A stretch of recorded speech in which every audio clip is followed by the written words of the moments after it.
नमस्कार, जय हिंद, वंदे मातरम। दोस्तों आइए देखते हैं आज की उत्तर प्रदेश की 2 नहीं, 4 नहीं, 5 नहीं बल्कि पूरे 25 बहुत ही महत्वपूर्ण सेलेक्टेड और इम्पोर्टेंट काम की खबरों को सिर्फ 5 मिनट में, जिसमें आज की यूपी की बड़ी घटनाओं के साथ साथ मौसम विभाग पर नजर डालते हुए आम आदमी के लिए राहत भरी खबर को देखते हैं। तो घड़ी में 6 बजने से पहले चैनल को सब्सक्राइब नहीं किया तो जरूर करें ताकि ब्रेकिंग अपडेट की जानकारी आपको मिल सके। चलिए दोस्तों, आए नजर डालते हैं आज की पहली खबर पे। उत्तर प्रदेश की योगी सरकार ने भ्रष्टाचार के खिलाफ सख्त कार्रवाई करते हुए उन सरकारी अधिकारियों की सैलरी रोक दी है जिन्होंने अपनी चल अचल संपत्ति का पूरा विवरण सरकार को नहीं दिया है। मुख्यमंत्री योगी आदित्यनाथ ने सभी विभागाध्यक्षों को निर्देश दिया है कि सिर्फ उन्हीं अधिकारियों और कर्मचारियों को अगस्त महीने का वेतन दिया जाए जिन्होंने संपत्ति का ब्यौरा मानव संपदा पोर्टल पर अपलोड किया है। जिन कर्मचारियों ने ऐसा नहीं किया है उनकी सैलरी रोकी गई है। इस आदेश के बाद सभी विभागों में हड़कंप मच गया है। यूपी सरकार ने स्पष्ट कर दिया है कि जब तक संपत्ति का पूरा विवरण नहीं दिया जाता तब तक प्रमोशन पर भी विचार नहीं किया जाएगा। कंडक्ट रूल्स 1956 के नियम 2(4) के अनुसार सभी को 32 दिसंबर 2023 तक अपनी संपत्ति का विवरण देना अनिवार्य है।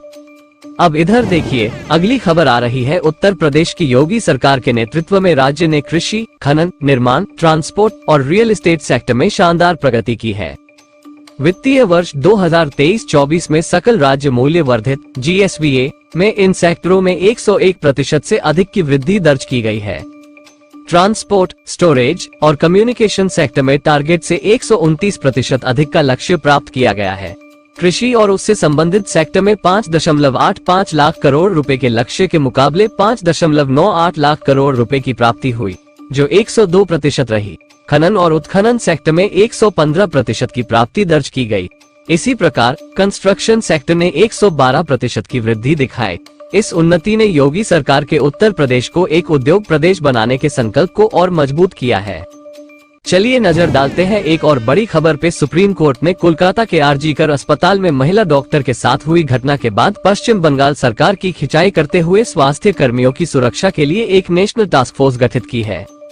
सुप्रीम कोर्ट ने 22 अगस्त तक टास्क स्टेटस रिपोर्ट तलब की है और 10 सदस्यीय नेशनल टास्क फोर्स (NTF) का गठन किया है, जिसमें मेडिकल मेंबर्स के साथ कैबिनेट सचिव और केंद्र सरकार के अधिकारी शामिल होंगे। इस टास्क फोर्स का उद्देश्य डॉक्टरों और स्वास्थ्य कर्मियों की सुरक्षा के लिए एक सख्त एक्शन प्लान तैयार करना है। सुप्रीम कोर्ट ने कहा है कि इस प्रकार की घटनाओं को रोकने के लिए तत्काल कदम उठाने की जरूरत है। चलिए नजर डालते हैं एक और बड़ी खबर पे। दुनिया के कई देशों में मंकी पॉक्स का खतरा बढ़ने के बाद वाराणसी का स्वास्थ्य विभाग सतर्क हो गया है। हालांकि अभी तक वाराणसी में कोई मामला सामने नहीं आया है, लेकिन एहतियात के तौर पर सभी तैयारियां पूरी कर ली गई है। मंकी पॉक्स एक खतरनाक बीमारी है जिसमें बुखार, ठंड लगना, मांसपेशियों में दर्द और सिर दर्द जैसे लक्षण होते हैं। इस बीमारी से बचने के लिए संक्रमित व्यक्ति के संपर्क से दूरी बनाए रखना जरूरी है। फ्लू के साथ चेहरे पर दाने दिखने पर तुरंत डॉक्टर से सलाह लें। घरेलू उपचार करने से बचें क्योंकि इससे मरीज की हालत बिगड़ सकती है। मुख्य चिकित्सा अधिकारी डॉक्टर संदीप चौधरी ने कहा कि वाराणसी में मंकी पॉक्स के इलाज के लिए सभी सुविधाएं उपलब्ध हैं और अस्पतालों में आने वाले लोगों को इसके बारे में जागरूक किया जा रहा है। एक और बड़ी खबर आ रही है दोस्तों, आपको बता दें, अगले 1 वर्ष में वाराणसी के 5.70 लाख विद्युत उपभोक्ताओं के यहाँ स्मार्ट मीटर लगाए जाएंगे। इस नई व्यवस्था के तहत उपभोक्ताओं को पहले बिजली का रिचार्ज कराना होगा, जिसके बाद ही बिजली उपलब्ध होगी। रिचार्ज की गई राशि के अनुसार ही उपभोक्ताओं को बिजली की सुविधा मिलेगी। सरकारी कार्यालयों और विभागीय कर्मियों को छोड़कर अब सभी उपभोक्ताओं को बिजली के लिए एडवांस भुगतान करना अनिवार्य होगा। बिजली विभाग की इस योजना का उद्देश्य बिजली बकाया की वसूली में सुधार लाना है। जिले के 250 सरकारी कार्यालयों में स्मार्ट मीटर लगाने की प्रक्रिया शुरू हो चुकी है। स्मार्ट मीटरिंग व्यवस्था को पटरी पर लाने के लिए विभाग तेजी से काम कर रहा है। अब इधर देखिए, अगली खबर आ रही है अयोध्या में सीसीटीवी से हो रही निगरानी, योगी सरकार का सख्त कदम। अयोध्या में सुरक्षा के लिए योगी सरकार ने कड़े कदम उठाए हैं। मुख्यमंत्री योगी आदित्यनाथ के निर्देश पर अयोध्या को हाईटेक सुरक्षा प्रणाली से लैस किया जा रहा है। अब शहर की सड़कों और गलियों में सीसीटीवी कैमरों के जरिए नजर रखी जा रही है। हर दिन बड़ी संख्या में आने वाले राम भक्तों की सुरक्षा सरकार की प्राथमिकता है। इसके साथ ही शहर की साफ सफाई की निगरानी भी इन कैमरों से की जा रही है। यह व्यवस्था नगर निगम की सुविधाओं की मॉनिटरिंग के लिए भी कारगर साबित हो रही है। चलिए नजर डालते हैं एक और बड़ी खबर पे। सेंट्रल बैंक ऑफ इंडिया की भर्ती प्रक्रिया 19 अक्टूबर को होगी परीक्षा। सेंट्रल बैंक ऑफ इंडिया ने 2000 पदों पर भर्ती के लिए आवेदन प्रक्रिया शुरू कर दी है। ये प्रक्रिया 1 अगस्त 2024 से शुरू हो चुकी है और इच्छुक उम्मीदवार 21 अगस्त तक आवेदन कर सकते हैं। परीक्षा का आयोजन 19 अक्टूबर से 20 अक्टूबर के बीच किया जाएगा, जबकि मुख्य परीक्षा 30 नवंबर को होगी। सामान्य, ओबीसी और ईडब्ल्यूएस वर्ग के उम्मीदवारों को आवेदन शुल्क के रूप में 850 रुपये का भुगतान करना होगा, जबकि एससी और एसटी वर्ग के उम्मीदवारों को 175 रुपये का शुल्क देना होगा। भर्ती के लिए न्यूनतम आयु सीमा 20 वर्ष और अधिकतम आयु सीमा 30 वर्ष निर्धारित की गई है। एक और बड़ी खबर आ रही है दोस्तों, आपको बता दें, निवेशकों के 76,000 करोड़ की वसूली मुश्किल, सेबी ने कहा नामुमकिन। शेयर बाजार की निगरानी करने वाली संस्था सेबी को 76,000 करोड़ रुपए की वसूली में बड़ी मुश्किल का सामना करना पड़ रहा है।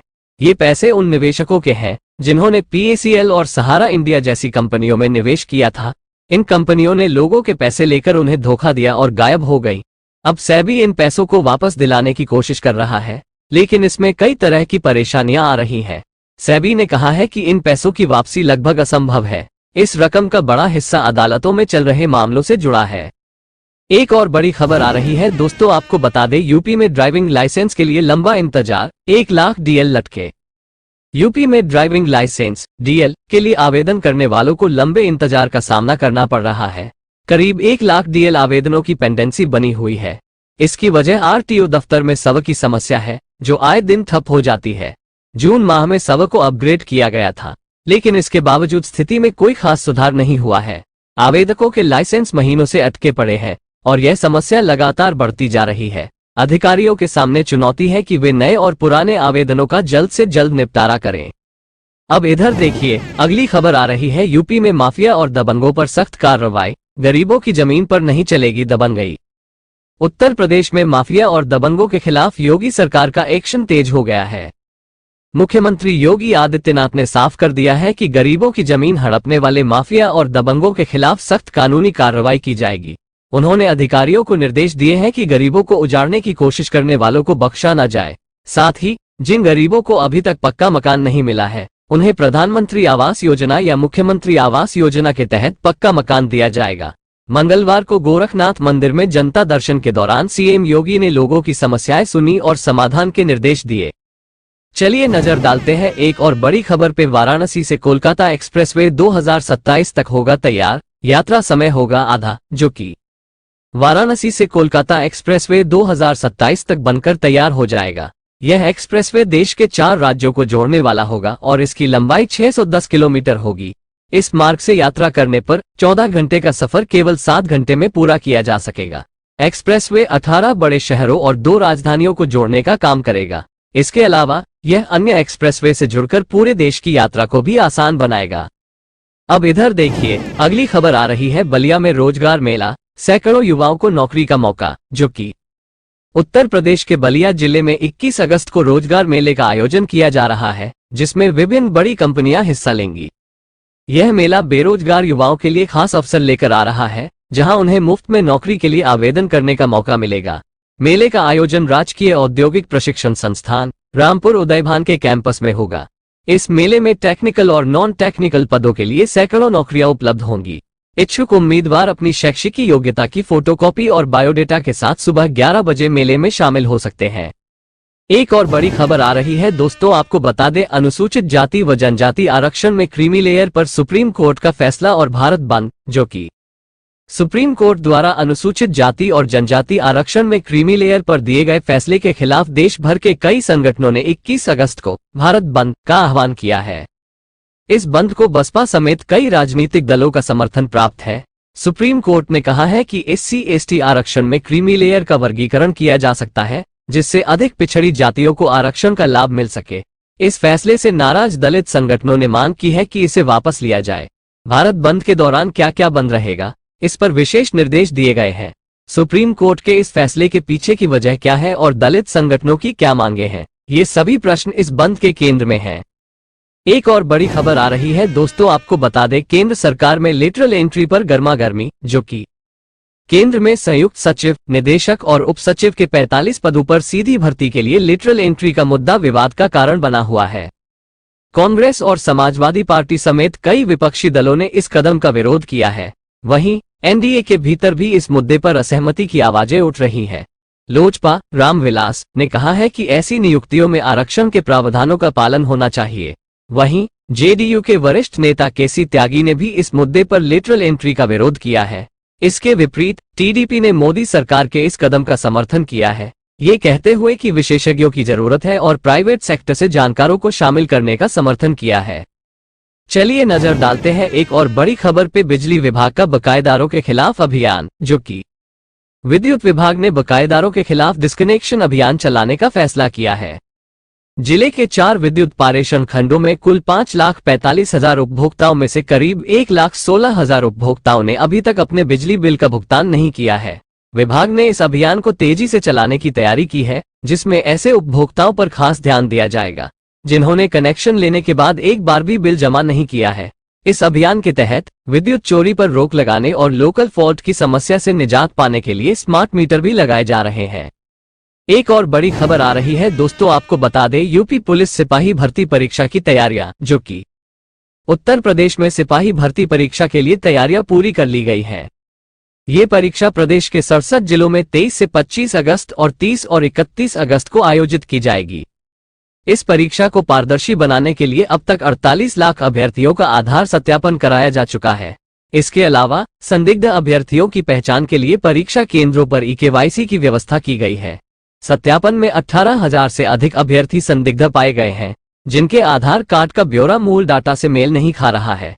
इन अभ्यर्थियों को परीक्षा केंद्र पर पहुंचने से पहले अपने सभी मूल दस्तावेजों की जांच करानी होगी। अब इधर देखिए, अगली खबर आ रही है। समाजवादी पार्टी के अध्यक्ष अखिलेश यादव ने आरोप लगाया है कि लोकसभा चुनाव में मुख्यमंत्री के इशारे पर अधिकारियों ने बेईमानी की, जिसके कारण यूपी में सपा और इंडिया गठबंधन 50 से अधिक सीटें जीतने से वंचित रह गया।